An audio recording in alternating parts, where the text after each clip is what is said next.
Hello, welcome back to the reading of the poem of the Man God, written by Maria Valtorta, Volume 2. Chapter 230, Part 1. Jesus and Martha at Capernaum. 27th July 1945.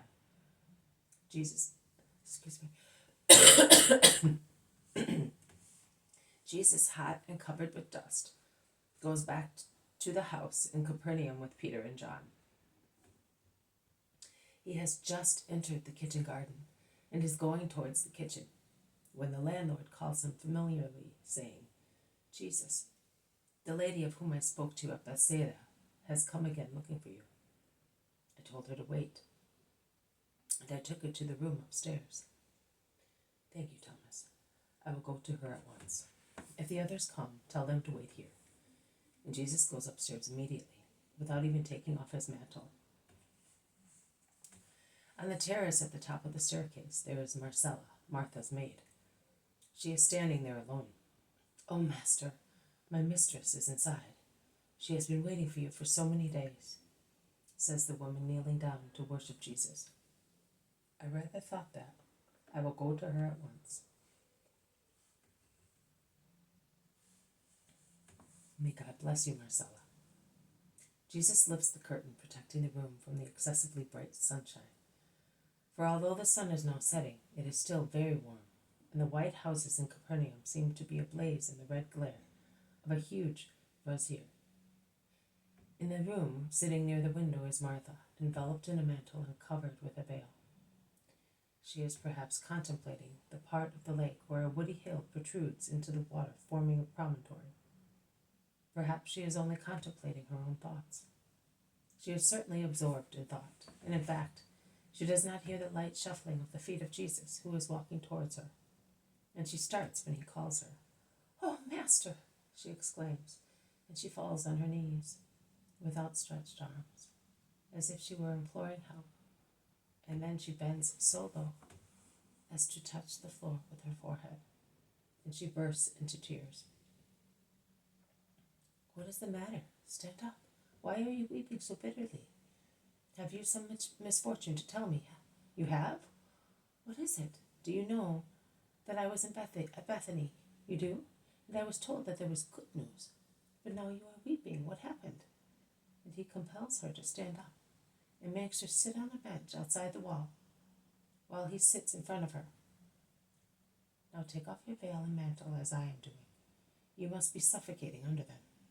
And I want to see the face of my dear Martha, who is so upset, so that I may disperse all the clouds perturbing it."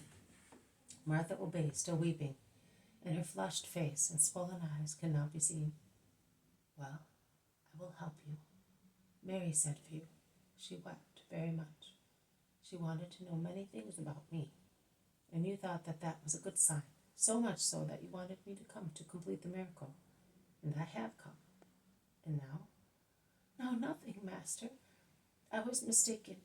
Too keen a desire makes one see what does not exist. I made you come for nothing.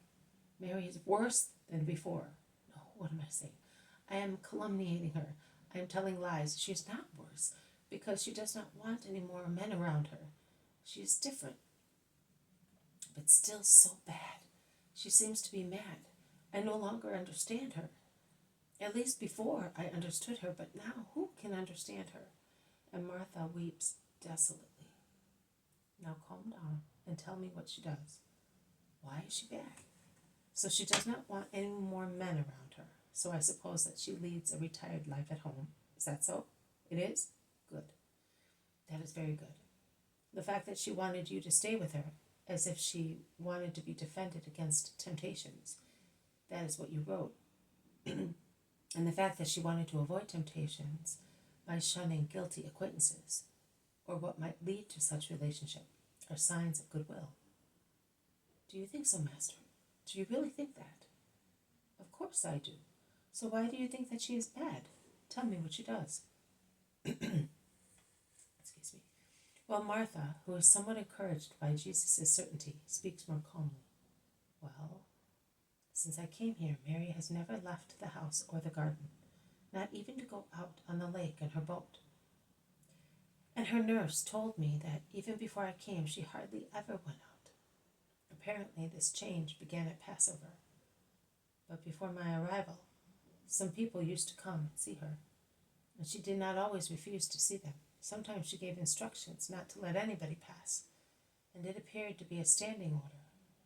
But then she would go as far as striking the servants motivated by unjust anger, if upon hearing the voices of visitors she went to the hall and found out that they had already been sent away. However, she has not done that again since I came. The first night she said to me, and that is why I was so hopeful, "Hold me back if necessary, tie me, but don't let me go out. Don't let me see anybody but you and my nurse, because I am not well and I want to recover." But those who come to me or want me to go to them are like feverish marshes, and they make me grow worse. But their appearance is so handsome, so flowery and joyful. Their fruit is so pleasant looking that I cannot resist them, because I am a poor wretch. Your sister is weak, Martha, and some people take advantage of her weakness to make her do foul things, to which a part of me does not agree. The only part which is still left to me of my poor mother. And she wept. And I did that. I did it kindly when she was reasonable, but I acted firmly when she looked like a wild beast in a cage. She never rebelled against me. On the contrary, when the worst moments of temptation are over, she comes and weeps at my feet, resting her head on my lap, and she says, "Forgive me, forgive me." And if I ask her, "For what, sister? You have not grieved me," she replies, "Because a little while ago, or yesterday evening, when you said to me, 'You are not going out from here,' I hated and cursed you in my heart, and I wished you would die." Is she not to be pitied, my lord? Is she perhaps mad? Has her vices made her mad? I think that one of her lovers has given her a philtre to make her a slave of his lust, and that its poison has gone to her brains. No, it is not a question of philtres or madness. It is something quite different. But go on. So, she is respectful and obedient to me, and she has not ill-treated the servants any more. But after the first evening, she has not asked anything else about you. And if I mention you, she changes the subject. But she sits for hours and hours on a rock where the belvedere is, looking at the lake, until she becomes dazzled. And every time a boat sails by, she asks me, "Do you think it is the boat of the Galilean fishermen?" She never mentions your name or the names of the apostles, but I know that she thinks of you and of them in Peter's boat. And I realize that she thinks of you because sometimes in the evening, when we are walking in the garden or before going to bed, and I am doing needlework, while she does nothing, she says to me, "Is that how one must live according to the doctrine you follow?" And sometimes she weeps. Sometimes she laughs sarcastically, like a mad person or a demon. On other occasions, she lets down her hair, which is always arranged so artistically, and she makes 2 plaits. She puts on one of my dresses, and then she comes to me, with her plaits behind her back or in front of her, modest and young-looking in my high-necked dress, and also because of her plaits and countenance, and she says to me, "Is that what Mary should be like?" And even then, sometimes she weeps, kissing her wonderful plaits, which are as thick as her arms and reach down to her knees, the living gold which was my mother's pride at times. Instead, she laughs in her ghastly way, or she says to me, "Look, I'd rather do this and be done with it," and she ties her plaits round her neck and pulls them tight until her face becomes purple, as if she wanted to strangle herself. At times she pities or ill-treats herself, And that obviously happens when she feels the temptations of her flesh more fiercely. I have caught her striking her breast and scratching her face savagely, or banging her head against a wall, and when I ask her, "Why are you doing that?" she would look at me with a wild, deranged expression, saying, "To tear myself, my bowels, my head to pieces. Cursed, harmful things must be destroyed, and I am destroying myself."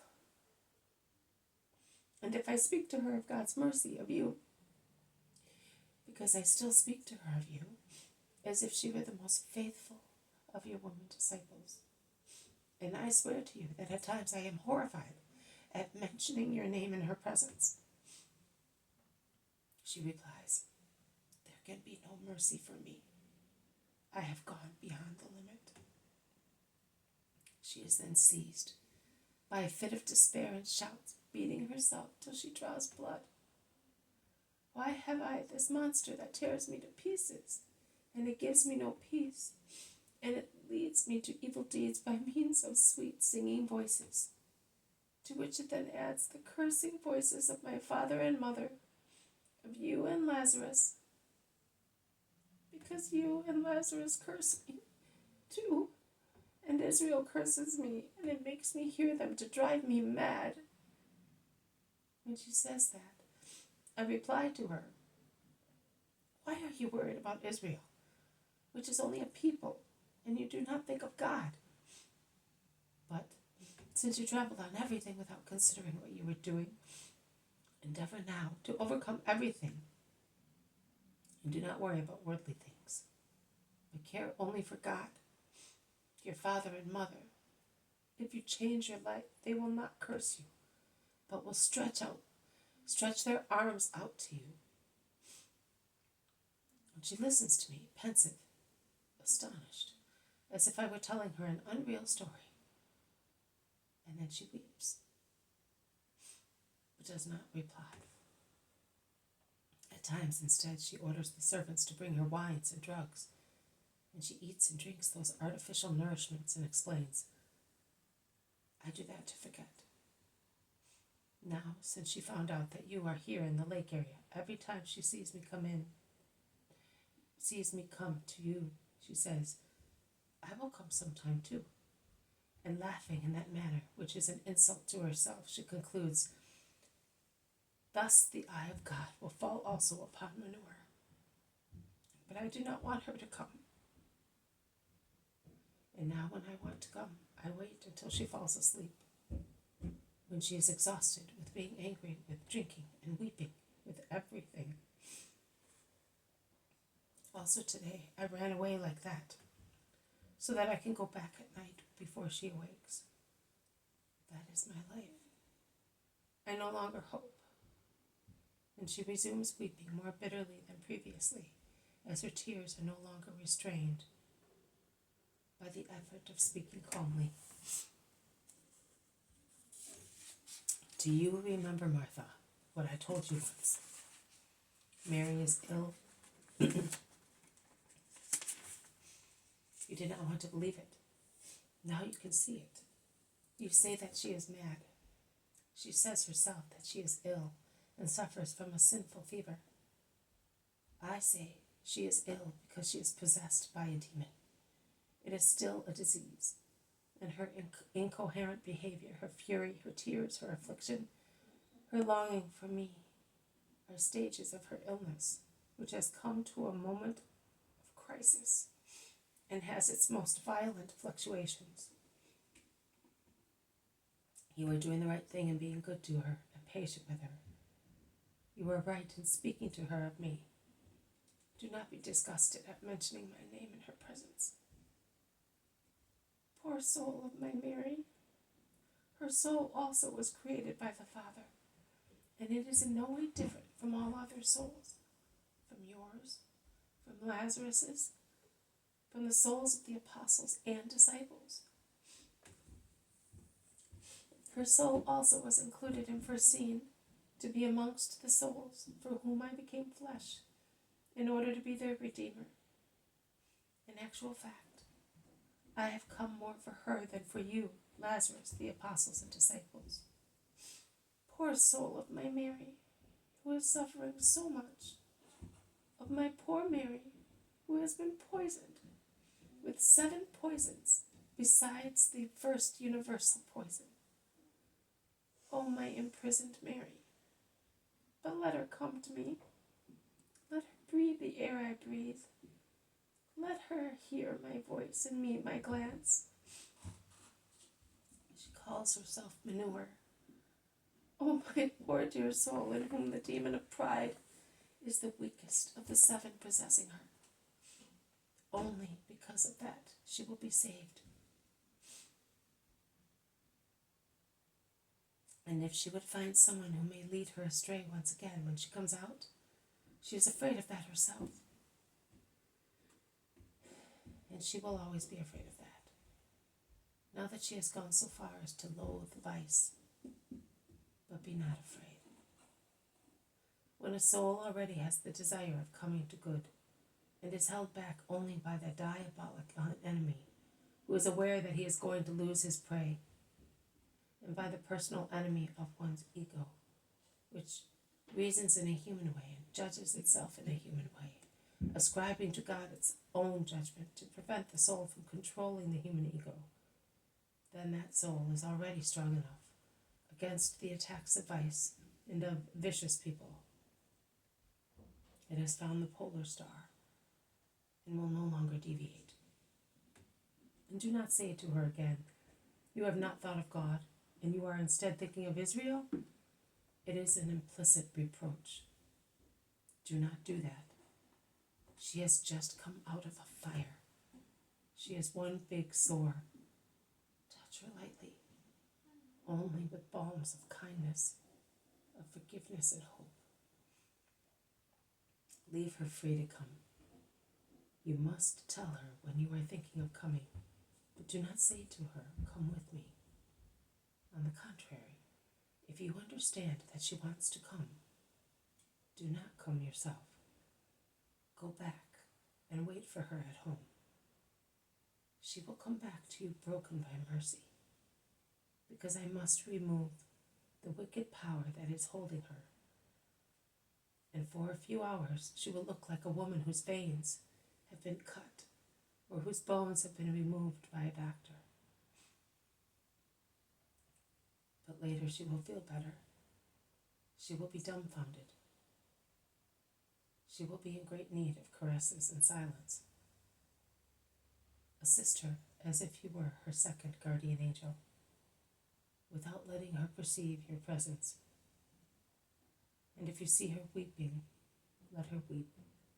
And if you hear her asking herself questions, leave her alone. And if you see her smile, and then become serious, and then smile once more in a different way, with a different look, with a different countenance, do not ask her questions. Do not make her feel uneasy. She is suffering more now, ascending, than she did descending. And she must ascend by herself, as she descended by herself. She could not bear you to look at her when she was descending, because your eyes were full of reproach.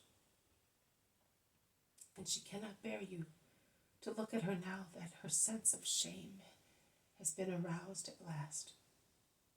Then she was strong because Satan, her master, was with her, and a wicked strength supported her, and she could challenge the world, and yet she could not bear to be seen by you in her sin.